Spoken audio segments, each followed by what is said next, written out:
L'édito éco avec la gamme Business Renault. Découvrez les offres réservées aux professionnels sur pro.renault.fr.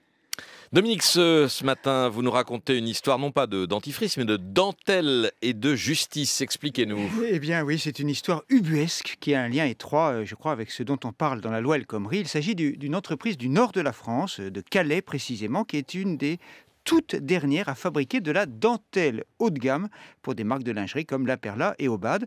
Cette entreprise s'appelle De Sègue et compte moins de 80 salariés. Elle va probablement fermer parce que, en difficulté économique, elle a licencié 9 salariés en 2013, mais que la justice vient, 2 ans et demi après, de l'obliger à en réintégrer 5 au motif qu'elle aurait dû leur proposer des reclassements internes comme si c'était un grand groupe international. Avec quelles conséquences? Eh bien, depuis cette décision du tribunal administratif de Lille, quelques salariés réintégrés sont revenus en janvier et il va falloir payer les arriérés de salaire de ces dernières années, rembourser l'assurance chômage, payer les dommages et intérêts devant les prud'hommes.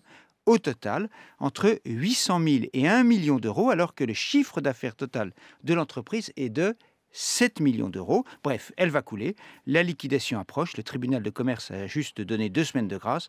Un repreneur chinois s'est proposé, mais pas question pour lui de supporter cette situation.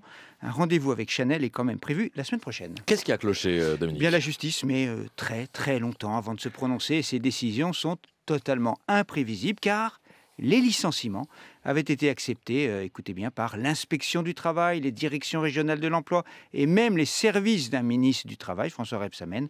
Ces derniers jours, la direction de l'entreprise a demandé à la Cour administrative d'appel que la réintégration ne soit pas effective, mais personne ne sait quand la décision sera rendue. Conclusion, Dominique. Alors je ne sais pas, franchement, si les dirigeants ont mal géré ou gèrent mal De Sègue, peut-être que oui, peut-être que non, je ne sais pas si l'activité de dentellerie est viable, mais ça ne change au fond pas grand-chose. 74 salariés vont sans doute perdre leur emploi à cause d'un droit ultra complexe et parfois ultra protecteur et d'une justice trop lente. Vous vous en doutez, Patrick, ce genre d'histoire de fou, et tous les chefs d'entreprise en ont à raconter, les dissuadent d'embaucher. Dominique, merci.